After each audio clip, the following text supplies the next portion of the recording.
পুরসুরায় BJP প্রার্থী বিমান ঘোষকে 50,000 ভোটে হারাতে না পারলে আমি ন্যাড়া হয়ে ঘুরব, হুঙ্কার তৃণমূল প্রার্থী পার্থ হাজারির। এই মুহূর্তে পুরসুরায় বিজেপি প্রার্থী বিমান ঘোষ বনাম তৃণমূল প্রার্থী পার্থ হাজারির নির্বাচনী দরজা তুঙ্গে।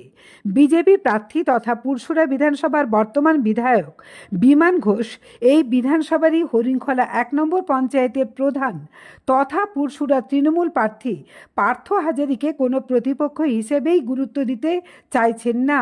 তার মতে এলাকার মানুষজন পার্থ হাজারিকে খুব ভালো করেই জানেন, চেনেন। যিনি নিজের পঞ্চায়েতেই কোনো কাজ করেননি, মানুষের পাশে থাকেননি, তিনি কিভাবে সমগ্র বিধানসভার মানুষের উন্নয়ন করবেন?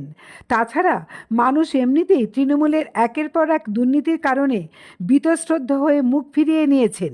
উনি ভুলভাল বকছেন, তাই তিনি গুরুত্ব দিতে চান না। এদিকে তৃণমূল প্রার্থী পার্থ হাজারির সাফ কথা, বিমান ঘোষকে তিনি 50,000 ভোটের ব্যবধানে হারাবেন। যদি তা না হয় তাহলে তিনি ন্যাড়া হয়ে ঘুরবেন। তিনি পাশাপাশি এই শর্তও দেন, বিমান ঘোষ হারলে তাকেও ন্যাড়া হয়েই ঘুরতে হবে। তিনি অতি সচেতনতার সাথে বলেন, এই পুরসুরায় খোদ নরেন্দ্র মোদী প্রার্থী হলেও তাকে তিনি 20,000-এর বেশি ভোটে হারানোর ক্ষমতা রাখেন। তিনি বলেন, আরামবাগ মহকুমায় 4 বিজেপির প্রার্থী হারার আতঙ্কে ভুলভাল বকছেন, আর সেই আবেগে তিনি নিজেও হাসপাতাল থেকে রুগী রেফার হওয়াকে এফআইআর করার কথা বলে বসেন। এলাকার মানুষজন কে কাকে ভোট দেবেন বা নির্বাচন আদৌ কতটা নিরাপদ ও সুস্থ পরিবেশে নিরপেক্ষভাবে হবে তা পরের কথা, কিন্তু এই নির্বাচনী তরজা যে তারা বেশ উপভোগ করছেন তা বলার অপেক্ষা রাখে না। শুনুন কি বলছেন পার্থ হাজারি। তার কীর্তন আমরা শুনি, এইসব একটা মুডকে ঘোরাবার চেষ্টা করছে বিমান ঘোষ। আর বিমান ঘোষের মুখোশ খুলে যাবে, খুলে গেছে অলরেডি। তার জন্য উনি এখন পাগলার মতন বকে যাচ্ছে। ও জানে না ধর্মকে নিয়ে কে খেলছে। তৃণমূল কংগ্রেস খেলছে না, বিজেপি খেলছে, এটা মানুষ বুঝে নিয়েছে। একটা কালীকে সাজানা নিয়ে যদি বিমান ঘোষ এই কথা বলে থাকে, একদম উনি তো অশান্তি লাগাবার মেন কারিগর। তৃণমূল যাই করুক, আমরা 50,000-এর বেশি ভোটে জিতবো। 50,000 বেশি ভোটে জিতবে। আমি আপনাকে আজকে সাংবাদিক সম্মেলন করে বলছি, 50,000 বেশি যদি ভোটে বিমান ঘোষ জেতে, আমি আমার জায়গা থেকে আমি বলছি, আমি ন্যাড়া হয়ে পুরসুরা বিধানসভা ঘুরবো। আর বিমান ঘোষকে ন্যাড়া হয়ে পুরসুরা বিধানসভা ঘুরতে হবে, এটা আপনাদের মাধ্যম দিয়ে যেন বিমান ঘোষকে জানিয়ে দেওয়া হয়। আর বিমান ঘোষ হারবে, এটা নিশ্চিত। ওনার উন্নয়ন নেই।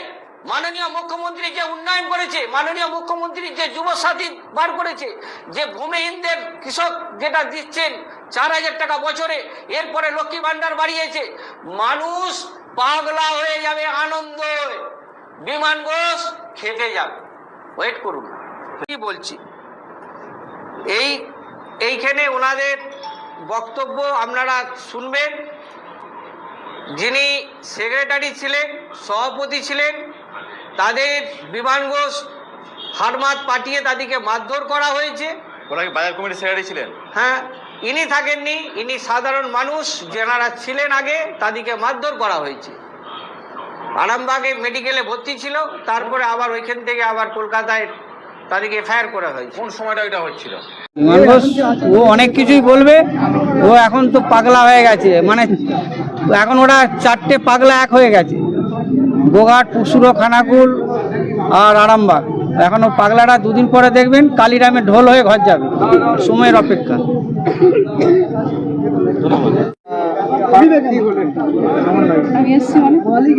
ভালো লাগছে যে মাননীয় মুখ্যমন্ত্রীকে ধন্যবাদ জানাই এবং অভিষেক ব্যানার্জিকে ধন্যবাদ জানাই। এইখানে নরেন্দ্র মোদীকে দাঁড়াতে বলবেন। 2026-এর হাওয়া জয় বাংলা।